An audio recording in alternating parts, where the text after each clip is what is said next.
ஸ்ரீரங்கத்தில் கூரத்தாழ்வானுடைய குமாரர்களான 2 பட்டர்களையும் தான் ஸ்வீகாரமாக எடுத்துக்கொண்டாள்.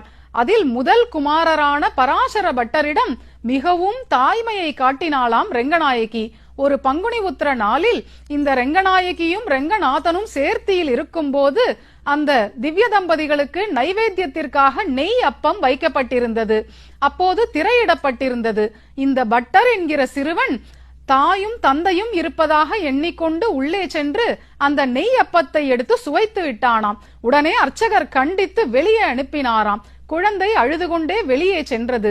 உடனே ரெங்கநாயகி தன் நாதனான ரெங்கநாயகனிடம், எனக்கு என் குழந்தையின் எச்சில் பண்டம் கிடைக்கவில்லையே என்று வேதனைப்பட்டாளாம். உடனே ரெங்கநாதர் அர்ச்சகரிடம் ஆவேசித்து பட்டரை அழைத்து, உன் மனதில் இப்போது என்ன ஓடுகிறது என்று கேட்டாராம்.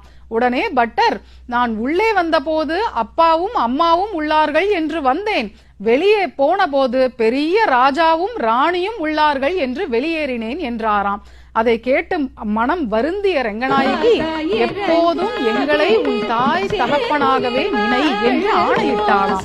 இந்த வைபவம் ரெங்கநாயகி தாயாரின் தாய்மைக்கு ஒரு மிகச்சிறந்த சான்று.